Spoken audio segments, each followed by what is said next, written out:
الصلاة والسلام عليك يا سيدي يا رسول الله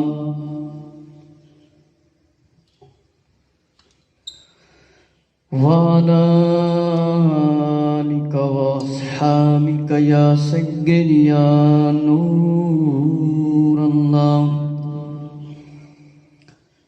الصلاة والسلام عليك يا سيدي يا جد الحسن والحسين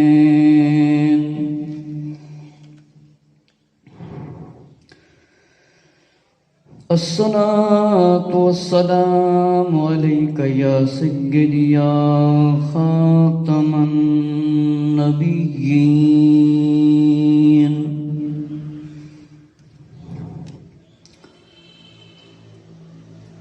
آج کا میرا محرم شریف کا پہلا جمعہ امیر المومنین خلیفۃ المسلمین خلیفہ دوم بلا فصل حضرت عمر رضی اللہ تعالی عنہ کے یوم شہادت کے سلسلے میں خطبہ ہے۔ جن دوستوں نے ابھی تک میرا چینل قمر زمان بیانات سبسکرائب نہیں کیا وہ سبسکرائب کریں اور بیانات کو لائک کریں، شیئر کریں دوسرے دوستوں تک، تاکہ جو لوگ مطالعہ نہیں کر سکتے، کتابیں نہیں پڑھ سکتے، وہ بھی سن سکیں۔ اچھے کام میں ایک دوسرے کی مدد کرنی چاہیے۔ امیر المومنین خلیفۃ المسلمین حضرت عمر رضی اللہ تعالیٰ عنہ کے نام سے کون واقف نہیں؟ سارے مسلمان جانتے ہیں کہ آپ حضور علیہ السلام کے دوسری خلیفہ ہیں۔ میرے مسلمان بھائیو توجہ فرماؤ کہ امیر المومنین فاروق اعظم رضی اللہ تعالی عنہ کے بارے میں تاریخ الخلفاء سے سب سے پہلے میں آپ کے سامنے کچھ روایتیں پیش کرتا ہوں۔ یہ شبیر برادر کی چھپی ہوئی ہے اور صفحہ نمبر 194۔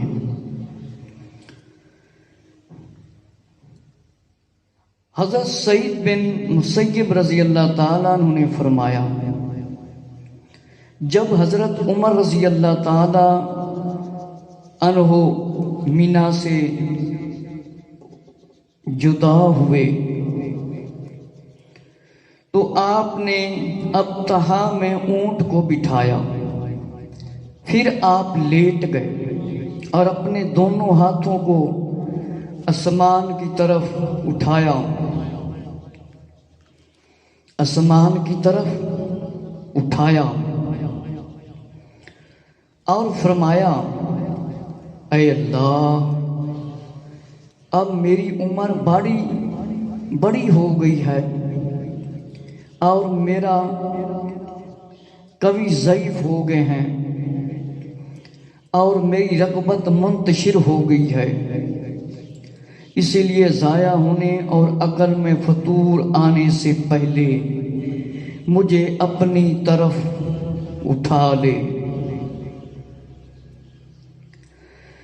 میرے مسلمان بھائیو توجہ فرماؤ کہ امیر المومنین حضرت عمر رضی اللہ تعالیٰ نے اونٹ کو بٹھایا اور لیٹ گئے، آسمان کی طرف منہ کر کے دعا فرمائی کہ اللہ میری عمر بڑھ گئی ہے۔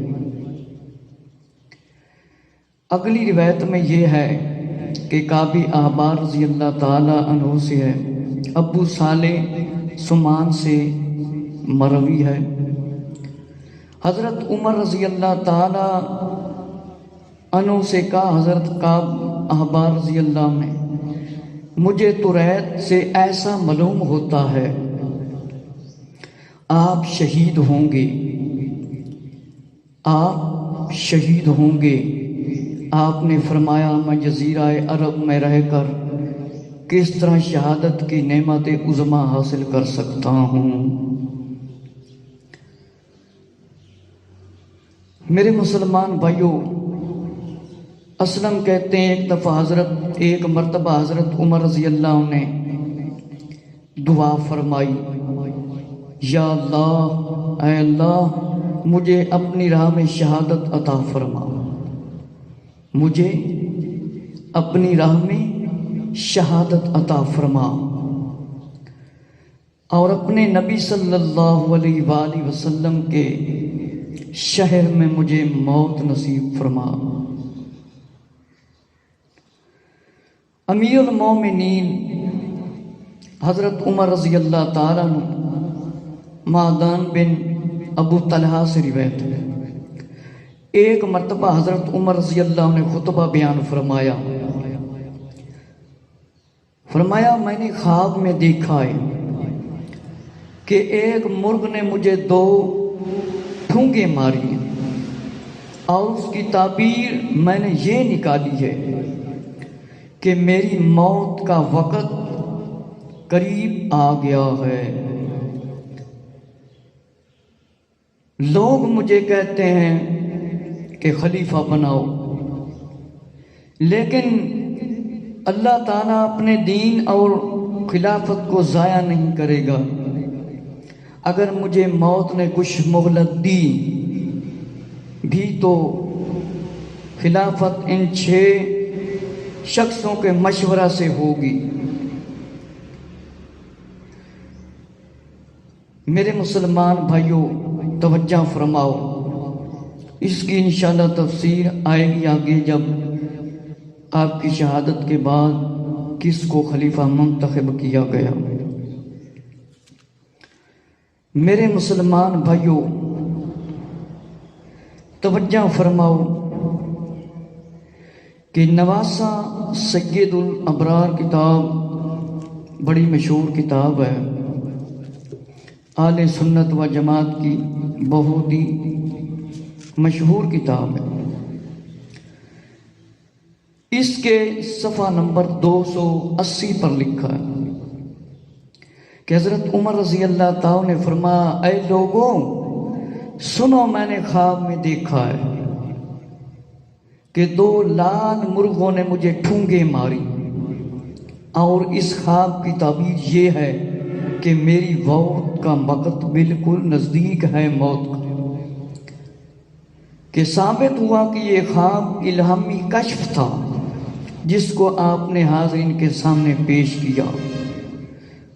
آپ کو اللہ نے علم عطا کیا کہ اب میری موت کا وقت قریب ہے۔ ایک روایت میں جب فیروز لولو بدبخت آپ سے ملاقات کر کے گیا تو آپ نے فرمایا، یہ وہی شخص ہے جس کے ہاتھ سے میری موت یعنی شہادت ہوگی، سبب بنے گا، اور خود اپنی موت مر جائے گا، کیونکہ یہ خود خوشی کر کے مر گیا تھا۔ میرے مسلمان بھائیوں توجہ فرماؤ کہ حضرت امیر المومنین حضرت عمر رضی اللہ تعالی عنہ کی کیا ہی بات ہے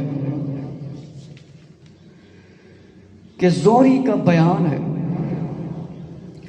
حضرت عمر رضی اللہ تعالیٰ عنہ کسی بالغ لڑکے کو مدینے میں داخل ہونے کی اجازت نہیں دیتے تھے، کہ حتیٰ کہ مغیرہ بن شعبہ حاکم کوفہ نے آپ کو لکھا، میرے پاس ایک نیت کاریگر لڑکا ہے، آپ اسے مدینے میں آنے کی اجازت دیں، وہ بہت سے کام جانتا ہے جس سے لوگوں کو فائدہ ہوگا، پہنچے گا، کیونکہ وہ لوہار، نقاش اور بڑھی ہے۔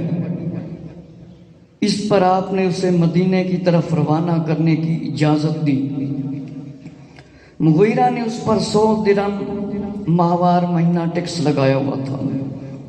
اس نے آتے ہی حضرت عمر رضی اللہ تعالیٰ عنہ سے زیادتی کی شکایت کر دی۔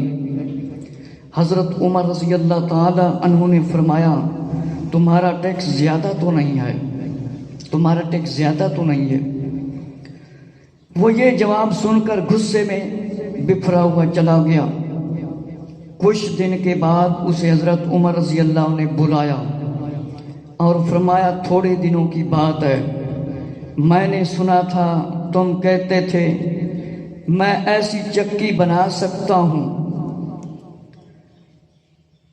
ایسی چکی بنا سکتا ہوں جو چلے۔ اس نے ترش روئی سے سخت جواب دیا، میں آپ کے لیے ایسی چکی تیار کروں گا جس کا لوگ مدت تک ذکر کیا کریں گے۔ غصے سے جواب دیا اس بدبخت خبیث لعین لعنتی نے۔ جب وہ چلا گیا، حضرت عمر رضی اللہ تعالیٰ عنہ نے لوگوں سے فرمایا، یہ لڑکا مجھے قتل کی دھمکی دے گیا ہے، مجھے قتل کی دھمکی دے گیا ہے۔ گھر جا کر اسی لڑکے کے ابو لولو نے 2 دھارا کھنجر بنایا اس لڑکے نے، جس کا قبضہ بیچ میں تھا اور اندھیرے میں جا کر مسجد کے گوشے میں چھپ رہا تھا۔ جب حضرت عمر رضی اللہ عنہ کو لوگوں کو نماز کے لیے بیدار کرتے ہوئے اس کے پاس پہنچے تو اس نے آپ پر 3 وار کیے تھے۔ میرے مسلمان بھائیوں، توجہ فرماؤ کہ یہ شخص ایک فیروز نامی پارسی غلام تھا جس کی کنیت ابو لولو تھی۔ اس نے ایک دن حضرت عمر فاروق اعظم رضی اللہ تعالیٰ سے آ کر شکایت کی، میرے آقا مغیرہ بن شعبہ نے مجھ پر بہت بھاری رقم کا ٹیکس مقرر کیا ہوا ہے۔ حضرت سیدنا عمر رضی اللہ تعالیٰ نے تعداد دریافت کی، کتنی تعداد ہے جو ٹیکس تم پر لگایا ہوا ہے، کتنے درہم ہیں؟ فرمایا روزانہ 2 درہم تقریباً مطلب مجھ پر مقرر کیے ہیں۔ حضرت سیدنا نے پھر دریافت فرمایا، تو کون سا پیشہ کرتا ہے، تمہارا کون سا کام ہے؟ کہنے لگا نکاسی، آہنگری اور سنتوں کا کام کرتا ہوں۔ اچھا ٹھیک ہے، میں مغیرہ بن شعبہ کو حضرت عمر رضی اللہ عنہ نے فرمایا سمجھاؤں گا، وہ تمہارے ساتھ اچھا سلوک کرے گا اور تم اس کے ساتھ اچھا سلوک کرو گے۔ تم اس کے ساتھ اچھا سلوک کرنا، وہ تمہارے ساتھ اچھا سلوک کرے گا۔ حضرت عمر رضی اللہ تعالیٰ نے کوئی مطلب بات ایسی نہ فرمائی جس سے اس کی آواز دل آزاری ہو، تکلیف پہنچی ہو۔ یہ بات سن کر وہ چلا گیا کہ تم اس کے ساتھ اچھا سلوک کرو، وہ تمہارے ساتھ اچھا سلوک کرے۔ اس کو 2 باتوں کی ناراضگی ہوئی، ایک یہ کہ تم بھی اچھا سلوک کرو، دوسرا کوئی بات رقم معلوم نہیں ہوتی کہ دوسری کوئی اور بات نہیں۔ اس کے دل کے اندر آپ کا بغض اور عداوت آ گیا، دشمنی آ گئی اور بغض میں جلتا ہوا نکل گیا۔ اپنے دل میں آپ کو قتل کر دینے کا ارادہ کر لیا۔ ظاہر ہے کہ یہ شخص منارہ اسلام کو قتل کرنا چاہتا تھا، کوئی معمولی بات نہ تھی۔ بالآخر اس نے حضرت سیدنا عمر فاروق اعظم رضی اللہ عنہ کو قتل کرنے کے لیے نماز کا پروگرام بنایا کہ یہی وہ وقت ہے کہ جب آپ نماز میں شامل ہوں، مشغول ہوں نماز پڑھنے میں، تو قتل کر دوں گا، کیونکہ اس وقت آپ اللہ کے سوا دنیا سے بالکل فرمایا کنارہ کشی کر جاتے ہیں اور توجہ صرف اللہ اللہ کی طرف ہو جاتی ہے۔ ایسی حالت میں قتل کرنا میرے لیے اس نے سوچا کہ آسان ہے، اور باقی تمام رفقا ساتھی اصحاب رضی اللہ عنہ بھی آپ کے پیچھے نماز میں تشریف لاتے۔ فرمایا دوسرے دن ملعون لعین خنجر لے کر فجر کی نماز کے وقت مسجد میں آ گیا اور محراب کے پیچھے گھاٹ لگا کر چھپ گیا۔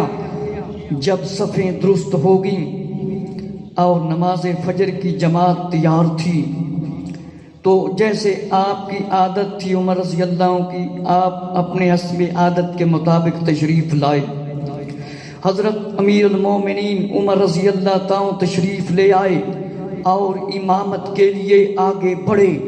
اور آپ نے تکبیر فرما کر نماز شروع کر دی۔ اللہ اکبر۔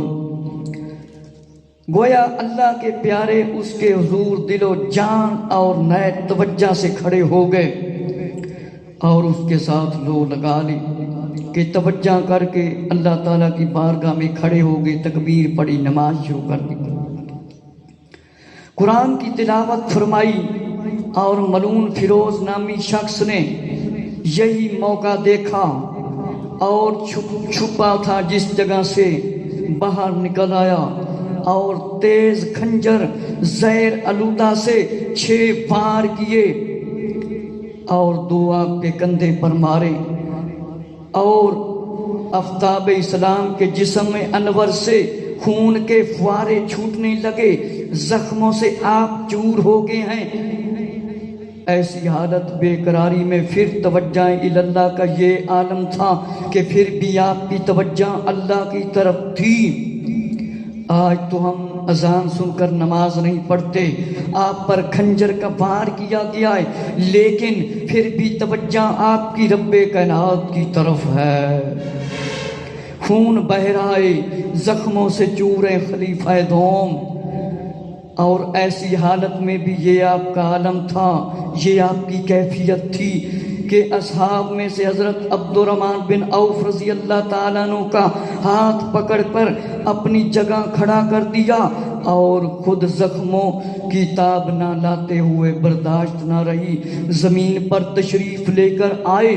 حضرت عبد الرحمن بن عوف رضی اللہ تعالیٰ نے اسی حالت میں نماز پڑھائی اور اصحاب رضی اللہ عنہ نے پڑھی کہ آفتاب نور ہدایت اور اسلام کو پھیلانے والی شخصیت زمین پر تشریف لائے ہیں، جن کے آنے سے کعبے میں اذانیں ہوئی تھی، جن کے آنے سے کعبے میں اعلانیہ نماز پڑھی گئی تھی۔ اسی حالت میں زمین پر تشریف لائے، فرمایا اس ظالم ملعون نے اصحاب رضی اللہ پر حملے کیے اور کئی صحابہ کرام رضی اللہ کو زخمی کیا اور خود بھی اسی خنجر سے اپنے اوپر اس نے وار کیا اور خودکشی کر کے بدبخت مر گیا۔ اس بدبخت نے صحابہ کرام رضی اللہ پر حملے کیے اور کئی صحابہ کرام رضی اللہ کو زخمی کیا اور پھر اپنے اوپر وار کر کے مر گیا بدبخت۔ نماز کے مکمل ہو جانے کے بعد حضرت فاروق اعظم رضی اللہ تعالیٰ عنہ کو گھر لایا گیا۔ آپ نے پوچھا میرا قاتل کون ہے؟ عرض کیا آپ کا قاتل فیروز ابو لولو نامی شخص بدبخت ہے۔ فرمایا الحمدللہ الحمدللہ، میں ایسے شخص کے ہاتھوں نہیں قتل کیا گیا جو اسلام کا دعویٰ رکھتا ہو، ہاں یہ تو ایک مجوسی شخص ہے جس کا اسلام کے ساتھ کوئی تعلق نہیں ہے، کوئی تعلق نہیں ہے۔ اصحاب رضی اللہ کا خیال تھا کہ شاید زخم ٹھیک ہو جائیں، لیکن زخم بہت زیادہ لگے ہوئے تھے، بدبخت نے بڑے حملے کیے تھے، طبیعت ساتھ نہیں دے رہی تھی۔ حضرت عمر رضی اللہ عنہ کو دودھ پلایا گیا لیکن وہ زخموں سے باہر آ گیا۔ اصحاب رضی اللہ تعالیٰ نے عرض کیا آپ اسی وقت کوئی اپنا ولی عہد منتخب کر دیں۔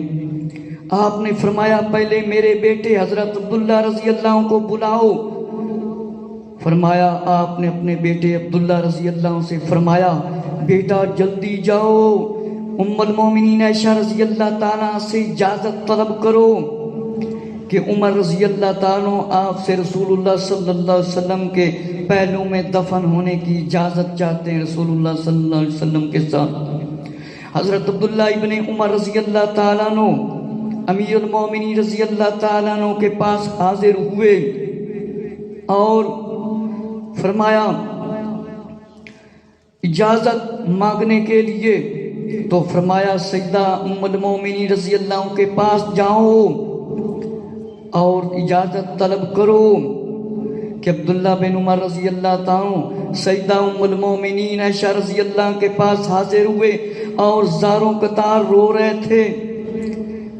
فرمایا زاروں قطار آپ بھی رو رہی تھیں اور فرما رہی تھیں کہ اسلام کے اقطاب پر کس قدر ظلم ہوا. آج وہ ہم سے جدا ہو رہے ہیں. اسی حالت میں جب حضرت عمر رضی اللہ تعالی عنہ کا پیغام دیا گیا، آپ کا سلام پہنچا، تو سیدہ رضی اللہ عنہا نے دل اور رضا اور راضی رضا کے ساتھ فرمایا اس جگہ کو تو ارادہ تو میں نے محفوظ کیا ہوا تھا اپنے لیے، لیکن آفتاب اسلام فاروق اعظم جیسی عظیم شخصیت کو اپنے آپ سے زیادہ میں ترجیح دیتی ہوں. میری طرف سے اجازت ہے کہ حضرت محمد رسول اللہ صلی اللہ علیہ وآلہ وسلم کے ساتھ دفن کیا جائے عمر رضی اللہ کو. حضرت عبداللہ بن عمر یہ خبر لے کر حاضر ہوئے تو حضرت عمر رضی اللہ تعالیٰ کو تو انتظار تھا میرا بیٹا عبداللہ بن عمر رضی اللہ کیا خبر لاتا ہے.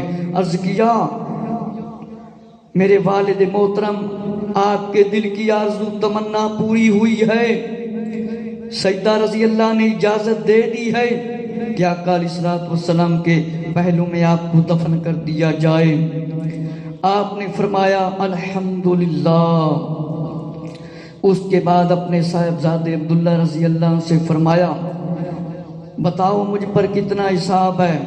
انہوں نے حساب لگا کر 86,000 روپے قرض بتایا. تو آپ نے فرمایا آل عمر سے ادا ہو جائے گا تو بہتر ہے، اور آپ کو مسکونہ مکان فروخت کر دیا گیا. یہ آپ کا مقام باب رحمت. میرے مسلمان بھائیوں، حضرت امیر المومنین امیر معاویہ رضی اللہ نے خرید لیا اور گویا یہ مسکونہ مکان فروخت ہوئے اور آل عمر رضی اللہ کے ادا کرنے سے 86,000 کی رقم کا قرضہ اتر گیا تھا. آج تو مسلمان لوگوں کے لاکھوں کروڑوں ہزاروں قرضے ہڑپ کر کے پھر رہے ہیں اور قیامت والے دن دینے کی ہمت نہیں ہوگی. دنیا میں ہی دے لو بہتر ہے. فرمایا الحمدللہ قرضہ بھی ادا ہو گیا. یاد رکھیے یہ مکان ایک مدت تک فرمایا دار القضاء کے نام سے مشہور رہا. فرمایا اس کے بعد آپ نے خلیفہ منتخب ہونے کے لیے لوگوں سے فرمایا جیسا کہ اصحاب پہلے آپ سے سوال کر چکے تھے. میرے بعد حضرت علی رضی اللہ عنہ ہیں، حضرت عثمان غنی رضی اللہ عنہ ہیں، حضرت طلحہ رضی اللہ عنہ ہیں، حضرت زبیر رضی اللہ تعالیٰ عنہ ہیں، حضرت عبد الرحمن بن عوف رضی اللہ تعالیٰ عنہ ہیں، حضرت سعد رضی اللہ تعالیٰ عنہ ہیں. ان میں سے جس کے متعلق کثرت رائے ہو اس کو خلیفہ مقرر کر لو. آل عمر تمہارے لیے اس معاملہ میں ضرور ساتھ دے گی، لیکن عہدہ خلافت کے ساتھ کوئی تعلق نہیں ہوگا. میرے مسلمان بھائیوں توجہ فرماؤ. حضرت علامہ جلال الدین سیوطی رحمت اللہ تعالیٰ نے بھی انہی عظیم شخصیتوں کے نام لیے ہیں کہ میں نے اپنا مشورہ ان پر چھوڑا اور عمر رضی اللہ تعالیٰ عنہ نے ان سب کے نام لیے کہ ان میں سے چاہو کسی کو اپنا خلیفہ بنا لو اور منتخب کر لو. میرے مسلمان بھائیوں توجہ فرماؤ. حضرت زبیر حضرت عبد الرحمن بن عوف رضی اللہ تعالیٰ عنہ نے کہا میں اپنی طرف سے فرمایا حضرت علی رضی اللہ کو وکیل مقرر کرتا ہوں. حضرت سعد رضی اللہ نے حضرت عبد الرحمن رضی اللہ عنہ کو اور طلحہ رضی اللہ کو حضرت عثمان رضی اللہ کو تینوں شخص علیحدہ ہوئے تو عبد الرحمن رضی اللہ نے فرمایا میں تو خلیفہ بننا پسند نہیں کرتا، تم دونوں میں سے جو چاہے شخص خلافت لے لے، میں خلافت سے بری ہوں اور وہی امیر ہوگا جو امر خلافت اور انتظام سلطنت اسی کے سپرد کی جائے گی جو افضل ہو اور اصلاح امت رکھتا ہو. حضرت علی رضی اللہ اور عثمان غنی رضی اللہ خاموش تھے. حضرت عبد الرحمن رضی اللہ تعالیٰ نے فرمایا یہ انتخاب کا کام میرے سپرد کر دو. باخدا میں تم سے افضل کو منتخب کرنے میں کوتاہی نہیں کروں گا۔ دونوں صاحبوں نے اس بات پر اتفاق کیا۔ حضرت علی رضی اللہ تعالیٰ عنہ سے کہ ایک طرف سے جا کر فرمایا آپ پہلے اسلام لائیں، رسول اللہ صلی اللہ علیہ وسلم کے آپ قریبی بھی ہیں اور ان باتوں کو آپ جانتے بھی ہیں۔ اگر میں تمہیں امیر بناؤں تو اللہ تعالیٰ سے ڈرنا اور عدل کرنا، اگر میں کسی اور کو تم پر امیر بناؤں تو اس کی اطاعت کرنا۔ حضرت علی رضی اللہ تعالیٰ نے فرمایا مجھے یہ بات بالکل منظور ہے۔ پھر عبد الرحمن رضی اللہ عنہ نے حضرت عثمان غنی رضی اللہ تعالیٰ کو علیحدہ بلایا اور جا کر یہی عہد لیا اور جب دونوں عہد لے چکے تو حضرت عثمان رضی اللہ عنہ سے بیعت کر لی اور حضرت علی رضی اللہ عنہ نے بھی بیعت کر لی۔ میرے مسلمان بھائیو توجہ فرماؤ کہ حضرت عمر رضی اللہ تعالیٰ نے فرمایا اگر میرے بعد میری موت تک عبیدہ بن جراح زندہ رہے تو انہیں خلیفہ بناؤں گا۔ اگر اللہ تعالیٰ نے مجھ سے ان کے بارے میں پوچھے گا تو میں کہہ دوں گا حضور علیہ السلام سے سنا تھا ہر نبی کا ایک امین ہوتا ہے اور میرا امین ابو عبیدہ بن جراح ہے۔ اگر میری موت کے وقت تک ابو عبیدہ انتقال کر گئے تو میں معاذ بن جبل رضی اللہ عنہ کو خلیفہ بناؤں گا۔ اگر اللہ تعالیٰ سوال کرے گا تو میں یہ بتاؤں گا کہ رسول اللہ صلی اللہ علیہ وسلم سے میں نے سنا تھا معاذ بن جبل رضی اللہ عنہ قیامت کے دن بوجہ بزرگی علماء کے گروہ سے اٹھائے جائیں گے۔ یہ دونوں صاحب آپ کی خلافت ہی میں دنیا سے چلے گئے۔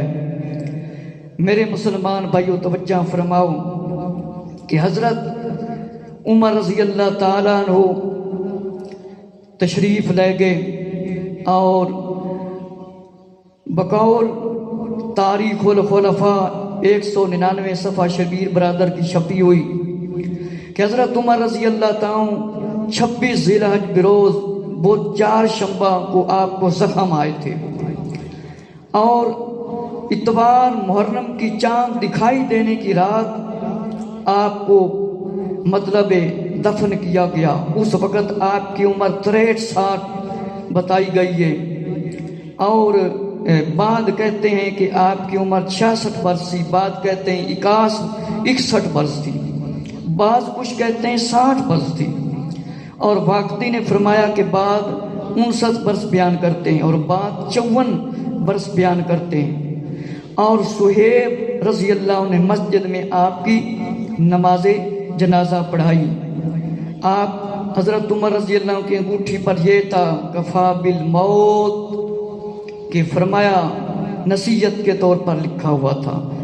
اور ام المومنین ایمن رضی اللہ تعالیٰ نے فرماتی ہیں حضرت عمر رضی اللہ عنہ کے شہید ہونے کے دن آج اسلام کمزور ہو گیا۔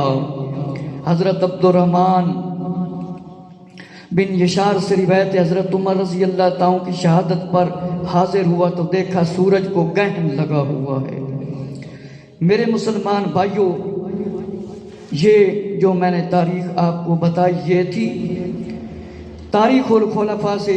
اور آخر میں مزید اب بتا دوں کہ حضرت امیر المومنین خلیفۃ المسلمین عمر رضی اللہ عنہ 63 سال کی عمر مبارک میں 10 سال 6 ماہ اور 4 دن خلافت کے بعد 63 سال کی عمر میں 10 سال 6 مہینے اور 4 دن خلافت کے بعد اس دنیا سے تشریف لے گئے اور 29 ذی الحج کو فرمایا دنیا سے روانہ ہوئے بوقت آپ کی شہادت آپ کی زبان پر تسبیح اور درود و سلام تھا اور یکم محرم الحرام پہلی تاریخ کو یہ آفتاب ہدایت دنیا سے تشریف لے گئے اور اس فانی عالم سے جدا ہو گئے۔ حرمین شریف میں عذاب زاروں قطار رو رہے تھے، غیبی آواز سنائی دی، سورج گرہن ہوا اور عظیم شخصیت سے جو خلا پیدا ہوا جگہ خالی ہوگی اور صدمہ ہوا۔ میرے مسلمان بھائیوں اس سے زبان قاصر ہے۔ حضرت صہیب رومی رضی اللہ عنہ نے جنازہ پڑھائی، عبد الرحمن رضی اللہ عنہ، مولا علی رضی اللہ عنہ، عثمان غنی رضی اللہ عنہ، حضرت سعد بن وقاص رضی اللہ عنہ، عبد الرحمن بن عوف رضی اللہ عنہ، آپ کو آقا علیہ الصلوۃ والسلام کے قریب دفن کر دیا اور آپ کے ہاتھ پر چاندی کی انگوٹھی پر لکھا تھا کفا بالموت، موت آدمی کے واسطے کافی ہے۔ میرے مسلمان بھائیوں، یہ عمر رضی اللہ عنہ کی شہادت تھی۔ کچھ لوگ کہتے ہیں کہ جی یکم محرم کو شہادت نہیں ہوئی۔ زیادہ تر حضرات کا یہی بیان ہے کہ حضرت عمر رضی اللہ تعالیٰ عنہ کی جو شہادت ہے نا، وہ جناب والا یکم محرم کو ہوئی ہے، یکم محرم کو، کیونکہ آپ زخمی رہے اور اچانک اسی وقت آپ دنیا سے تشریف نہیں لے گئے۔ میرے مسلمان بھائیوں، توجہ فرماؤ کہ امیر المومنین خلیفۃ المسلمین، ہن میں ذرا اس نو پنجابی زبان دے وچ دس دیواں کہ کچھ لوگ اردو سمجھتے ہیں تے کچھ پنجابی سمجھتے ہیں۔